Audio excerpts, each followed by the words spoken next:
اللہ جو ہوتا ہے وہ آسمان سے بات کرتا ہے، یعنی آسمان سے آواز آتی ہے. تو ڈریمز میں کبھی یعنی اللہ کو ایسے نہیں دیکھا. صرف یہ جو میں نے آپ کو بیان کیا اسی موسٹلی انہی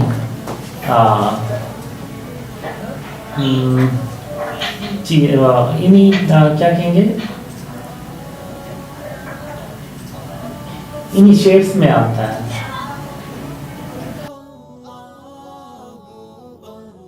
اور دوسرا جب اٹھتا ہوں تو جب ایسے ڈریم آتا ہے تو فیلنگز اچھی ہوتی ہیں، خواب بھی اچھا لگتا ہے. صحیح بس کہ یہ کنٹینیو رہے خواب اور نہ اٹھے بندہ، کیونکہ جب بندہ اٹھتا ہے تو 100 طرح کے مسائل ہوتے ہیں. بہرحال خوشی تو ہوتی ہے بہت. تو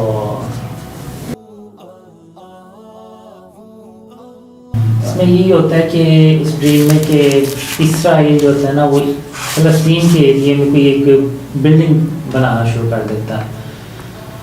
تو وہ جب بلڈنگ بننا شروع ہوتی ہے تو جو فلسطینین ہوتے ہیں وہ احتجاج کرتے ہیں کہ یہ ہمارے ایریے میں کیوں اسرائیل.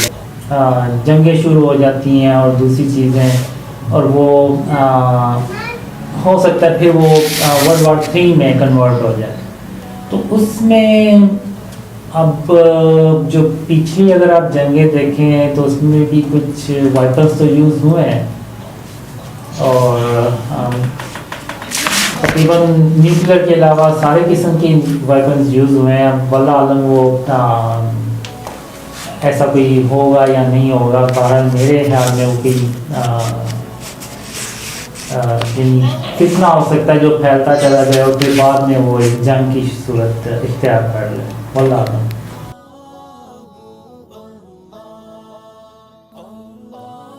میں نے وہی ویڈیو میں اور شیئر کیا جو میں نے ڈریمز میں دیکھا.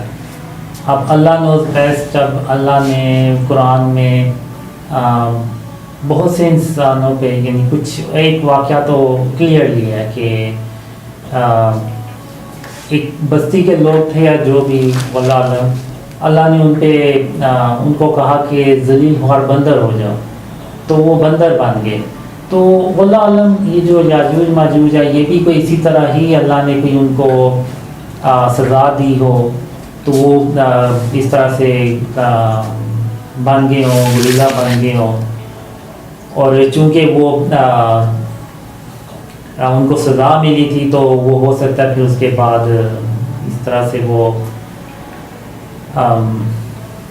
مزید جو ہے وہ شرارتی یا جو بھی شریر قسم کے بن گئے ہوں.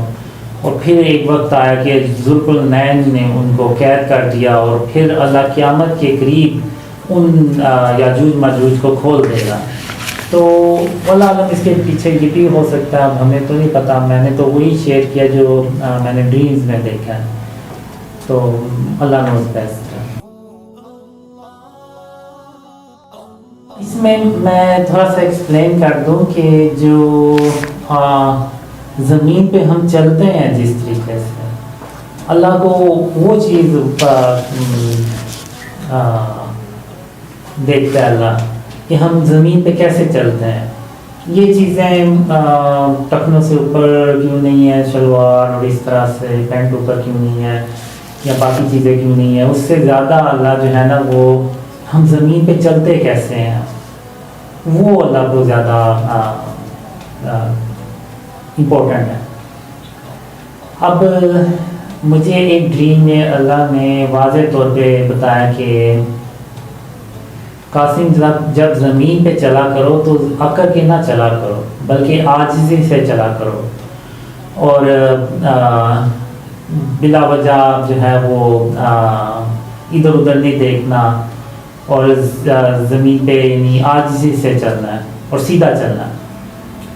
تو یہ الفاظ یعنی اللہ نے کافی یعنی آپ کہہ لیں کہ زور لگا کے تو کہے تھے. اور سر کو جھکا کے چلا کرو زمین پہ. تو یہ چیزیں جو ہیں نا یہ اللہ کے نزدیک زیادہ اہم ہے، یعنی ہم زمین پہ کیسے چلتے ہیں.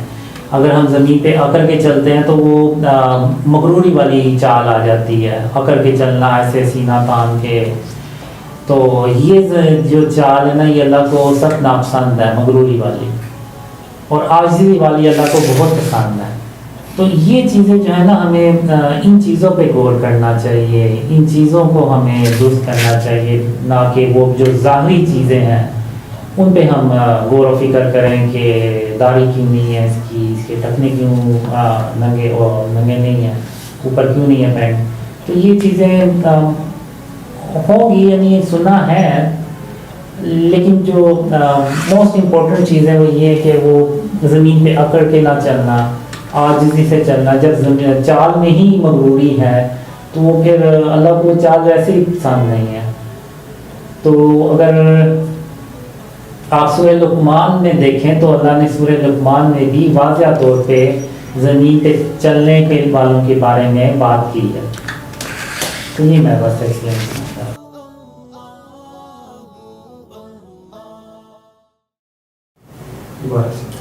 ایک حال میں نے اللہ رب العالمین سے پوچھا کہ میں بڑا گنہگار سا انسان ہوں، نہ نمازیں باقاعدگی سے پڑھنی، نہ کوئی اور نیک کام باقاعدگی سے کرنے ہیں، ہو گیا تو کوئی اللہ کی طرف سے ہو گیا، نہیں تو نہیں. تو مجھے کوئی ایسی باتیں بتا کہ تو مجھ سے خوش ہو جائے. تو اللہ نے مجھے کہا کہ قاسم تم یہ 3 کام کرتے رہو تو تم کسی بھی دنیا میں جہاں کہیں بھی ہوگے، کسی بھی جہاں میں جہاں کہیں بھی ہوگے، میں تمہیں اکیلا نہیں چھوڑوں گا اور تمہاری مدد کے لیے دوڑتا چلا ہوں گا. تو اللہ نے پہلا کام مجھے بتایا کہ قاسم پہلا کام یہ کرنا تم نے کہ شرک اور اس کی اقسام سے اپنے آپ کو بچانا ہے، ہر حال میں بچانا ہے. میں قیامت کے دن جس کے چاہوں گا گناہ بخش دوں گا، لیکن میں شرک کسی کا معاف نہیں کروں گا. پہلا کام یہ. پھر دوسرا کام اللہ نے مجھے بتایا کہ صبح شام میری تعریف کے ساتھ تسبیح کرتے رہا کرو. اور تیسرا کام اللہ نے بتایا کہ محمد صلی اللہ علیہ وسلم پہ، خاتم النبیین حضرت محمد صلی اللہ علیہ وسلم پہ درود اور سلام بھیجتے رہا کرو.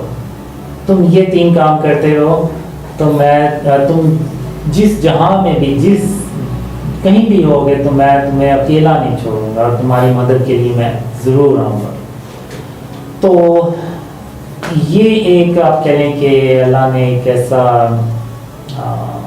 عمل بتایا کہ جس کے کرنے سے اللہ خوش ہو جاتا ہے، اور ہم جہاں کہیں بھی ہوں گے اللہ ہمیں اکیلا نہیں چھوڑے گا اور ہماری مدد کو ضرور آئے گا.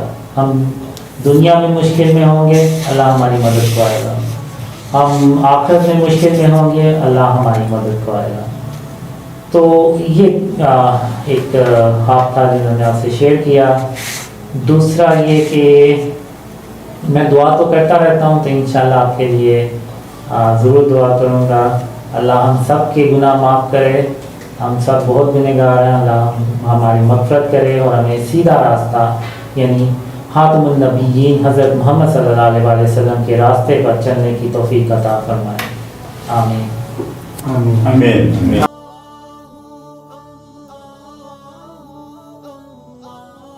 ایسے کام جس سے اللہ خوش ہو جائے تو وہ کام ہمیں کرنے ہیں، جس میں شرک اور اس کی اقسام جو ہے نا اس سے اپنے آپ کو ہر حال میں بچانا ہے. کیونکہ اللہ نے مجھے خواب میں یہی بتایا تھا کہ یہ دنیا اس سے پہلے اتنی شرک سے بھری کبھی نہیں تھی جتنی یہ آج شرک سے بھری ہوئی ہے. تو ہمیں شرک اور اس کی اقسام سے سب سے پہلے اپنے آپ کو بچانا ہے اور اس کے بارے میں لوگوں کو بھی بتانا ہے، دوسروں کو بھی میسیج دینا ہے، تاکہ اللہ کی جو مدد ہے وہ ہم تک آ سکے، تاکہ ہم اپنا کھویا ہوا مقام جو ہے وہ حاصل کر سکیں.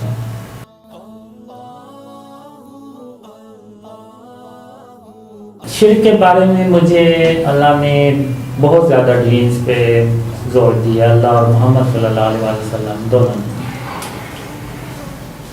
شرک ایک ایسا گناہ ہے کہ جس کی کوئی معافی نہیں ہے. اللہ قیامت کے دن جس کے چاہے گا گناہ بخش دے گا، لیکن شرک کبھی معاف نہیں کرے گا۔ اب شرک اور اس کی اقسام کیا ہے؟ آپ دیکھیں تو جتنے بھی اللہ کے نبی اور رسول آئے وہ سب ایک ہی پیغام لے کے آئے کہ شرک سے اپنے آپ کو بچانا ہے۔ شرک اور اس کی جو فارمز ہیں، آپ ابراہیم علیہ السلام کو دیکھیں تو انہوں نے بھی وہ بت توڑے، آپ محمد صلی اللہ علیہ وآلہ وسلم کو دیکھیں تو فتح مکہ بھی انہوں نے بھی بت توڑے۔ تو اب جو شرک اور اس کی اقسام ہے وہ ماڈرن دور میں ڈیفرنٹ ہو گئی ہیں۔ اب اگر آپ کسی مارکیٹ میں چلے جائیں تو وہاں پہ آپ کو کافی آرٹ اینڈ کلچر کے نام پہ مختلف اسٹیچوز نظر آئیں گے، بڑے بڑے بورڈز لگے ہوئے ہیں، بینرز، ان میں آپ کو تصویریں نظر آئیں گی۔ تو یہ سب فارم آف شرک ہے، شرک اور اس کی اقسام ہے۔ اب ڈرینز میں مجھے یہی آیا کہ ایون اگر آپ کوئی سیلیبریٹی کی تصویر لگا دیتے ہیں، اپنی کسی گھرے کی تصویر لگا دیتے ہیں یا اپنی ہی لگا دیتے ہیں تصویر دیوار پہ، تو وہ بھی فارم آف شرک ہے۔ کیونکہ مجھے اللہ نے ڈریم میں یہ بتایا کہ جو ایک مذہب ہے وہ یعنی ہندوؤں کا جو مذہب ہے وہ بھی تصویروں کو ہی دیکھا کرتے ہیں اور انہی کی پوجا کرتے ہیں۔ تو اگر ہم نے بھی تصویریں دیکھنی ہے، ڈریم میں مجھے اللہ نے یہ بھی کہا کہ اگر تم نے بھی تصویریں دیکھنی ہیں اور ہندوؤں نے بھی تصویریں ہی دیکھنی ہیں تو ان میں اور تم میں پھر فرق ہی کیا رہ جاتا ہے؟ تو ایون اگر کوئی پروڈکٹ لے کے آتے ہیں آپ تو اس کے اوپر بھی آپ کو کوئی چھوٹی تصویر ملے گی، تو وہ بھی شرک کی فارم ہے، وہ بھی نہیں ہونی چاہیے۔ جہاں پہ ضرورت ہے، جہاں پہ ریاست کا قانون آ جاتا ہے، جہاں پہ رزق کا معاملہ آ جاتا ہے، جہاں پہ صحت کا معاملہ آ جاتا ہے، وہاں تو جائز ہے، وہاں کوئی مسئلہ نہیں ہے۔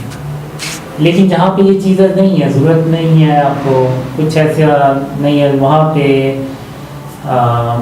اس کی کوئی گنجائش نہیں ہے، یہ فارم آف شرک ہے۔ آپ کرنسی نوٹس دیکھ لیں، آلموسٹ پوری دنیا پہ سبھی کرنسی نوٹس پہ تصویر ہوتی ہے۔ آپ ایون مڈل ایسٹ کے دیکھ لیں، اسلامک کنٹریز کے دیکھ لیں، نان اسلامک کنٹریز کے دیکھ لیں، سب کے اوپر تصویر ہوتی ہے۔ یہ ہے تو فارم آف شرک، لیکن ہم کیا کر سکتے ہیں اس میں؟ یعنی ہمارا تو کوئی قصور نہیں ہے، یہ تو حکومت کا قانون ہے، یہ تو حکومت کو چاہیے کہ جو مسلم کنٹریز کے ہیں ان کو ہٹائیں۔ لیکن چونکہ یہ حکومت کا قانون ہے، اس کی کرنسی ہے، تو ہم کچھ نہیں کر سکتے۔ وہ جیل میں بھی ہوتے ہیں تو ہم نماز پڑھتے ہیں، تو ہماری اللہ نماز قبول کر لیتا ہے۔ اب آئی ڈی کارڈ ہیں، وہاں پہ بھی تصویریں ہوتی ہیں، تو وہ بھی گورنمنٹ کا قانون ہے، ملک کا قانون ہے، اس کو بھی ہم فالو کریں گے، کیونکہ جو ریاست کا قانون ہوتا ہے اس کو فالو کرنا ہر اسلام کی روح سے بھی ہر شہری کا فالو کرنا ہوتا ہے۔ تو اور جہاں پہ رزق کا معاملہ آ جائے، اب ایک کوئی آدمی ہے وہ ہے ہی فوٹوگرافر یا وہ تصویریں بناتا ہے، اس کا رزق ہی وہاں سے جڑا ہوا ہے، تو وہ کر سکتا ہے، اس کو کوئی مسئلہ نہیں، لیکن پھر بھی جتنی احتیاط وہ کر سکتا ہے وہ ضرور کرے۔ اور اس کے علاوہ اگر کوئی صحت کے معاملے میں ایسے کہ کسی کی شوگر لو ہو جاتی ہے تو اس میں اگر کوئی گولی ٹافی جیب میں رکھنی ہے، اس پہ کوئی تصویر بنی ہے تو وہ رکھ سکتا ہے، کیونکہ وہ ایسی گولی ٹافی بھی مارکیٹ سے ڈھونڈنا ذرا مشکل ہوتا ہے جس پہ تصویر نہ ہو، تو وہ رکھ سکتا ہے، کیونکہ وہ کسی بھی وقت اس کی شوگر لو ہو سکتی ہے۔ اور ایسا کوئی اور بھی مسائل ہو سکتے ہیں، وہاں پہ جائز ہے۔ جہاں پہ نہیں کوئی مسئلہ وہاں پہ نہیں۔ ایون بچے جو ہوتے ہیں وہ آج کل کارٹونز، کھلونے آپ دیکھ لیں، سب وہ اسٹیچو سے بنے ہوتے ہیں۔ ایون بچوں کے جو کپڑے ہوتے ہیں ان پہ تصاویر ہوتی ہیں، تو بہت مشکل ہوتا ہے اس میں ڈھونڈنا۔ تو جب بچے کھیل لیں کھلونوں سے تو آپ ان کو پیک کر دیں کسی کارٹون میں، اور کپڑوں کو کوشش کریں اگر کہ نہ ہو، اگر ہیں تو جب وہ پہن کے اتار دیں تو ان کو اندر الماری میں رکھ دیں دھو کے۔ تو یعنی جتنی احتیاط کر سکتے ہیں آپ اتنی کریں۔ تو مجھے ڈریمز میں یہی آیا، آپ کے سامنے ہوں میں، عام سا سمپل سا انسان، مجھے ڈریمز میں اللہ نے بہت بار یہی کہا کہ قاسم میں تیری اس لیے مدد کر رہا ہوں کہ تو نے اپنے آپ کو شرک اور اس کی اقسام سے بچانا شروع کر دیا. پوری کوشش کرتا ہوں لیکن پھر بھی آپ کو کوئی نہ کوئی یہاں بھی جو ہے وہ مل جاتی ہے. کوئی بھی آپ بازار سے لیں چیز آپ کو اس پہ کوئی نہ کوئی تصویر مل جاتی ہے, لیکن جتنی کوشش ہو سکتی ہے میں کرتا ہوں. تو اللہ نے بھی اس کوشش کو پسند کیا اور اللہ نے کہا کہ میں تیری سے اس لیے مدد کر رہا ہوں. تو شرک اور اس کی ہر اقسام سے اپنے آپ کو بچائیں, اور جب تک ہم اپنے آپ کو شرک اور اس کی اقسام سے نہیں بچائیں گے اللہ کی مدد بھی نہیں آئے گی. آج ہم مسلمان تعداد میں بہت زیادہ ہیں لیکن بہت کمزور ہیں. اس کی وجہ یہ ہے کہ ہم نے شرک اور اس کی اقسام سے اپنے آپ کو بچانا چھوڑ دیا, بلکہ ہمیں پتہ ہی نہیں چلتا کہ یہ جو شرک اور جو اقسام ہے وہ کیا ہے. تو جب تک ہم اپنے آپ کو شرک اور اس کی اقسام سے نہیں بچائیں گے اللہ کی مدد بھی نہیں آئے گی. اللہ کسی کی مدد نہیں کرے گا. اب جیسے آپ کہہ لیں کہ ایک سیلیبریٹی ہے, اس کے بہت سے فینز ہیں. اس کا ایک فین ہے وہ چاہتا ہے کہ یہ جو سیلیبریٹی ہے میرا دوست بن جائے. تو اگر ہم نے اللہ کا دوست بننا ہے اور اگر ہم چاہتے ہیں کہ اللہ ہمارا دوست بنے, تو جس طرح وہ سیلیبریٹی کی کچھ شرائط ہوں گی اس فینس کے لیے کہ جی تم یہ کام کرو تو میں تمہارا دوست بن جاؤں گا, تو وہ فین جو ہوگا وہ سیلیبریٹی سے دوستی کرنے کے لیے ہر اس کی شرط مانے گا, ہر بات مانے گا اس کی. تو اسی طرح اگر ہم نے اللہ سے دوستی کرنی ہے, ہم چاہتے ہیں کہ اللہ ہمارا دوست بنے, تو ہمیں وہ کام کرنے ہوں گے جو اللہ کو پسند ہے, اور وہ ان کاموں سے اپنے آپ کو بچانا ہوگا جو اللہ کو پسند نہیں ہے. اور اس میں اللہ کو سب سے زیادہ جو ہے وہ شرک اور اس کی اقسام, ہمیں اس سے بچانا ہے. جب ہم اپنے آپ کو شرک اور اس کی اقسام سے بچائیں گے تو اللہ ہم سے بہت خوش ہوتا ہے, کیونکہ ہم اللہ کی پاکی بیان کرتے ہیں اس طرح کہ اللہ ایک ہے, اس کا کوئی شریک نہیں ہے, وہ ہمیشہ سے ہے اور ہمیشہ رہنے والا ہے. تو جب ہم اس کی اس طرح سے پریکٹیکلی کی پاکی بیان کریں گے تو اللہ جو ہے وہ کہ ہمارا دوست بن جائے گا, ہماری مدد کرے گا, اور ہمیں کسی بھی حال میں اکیلا نہیں چھوڑے گا.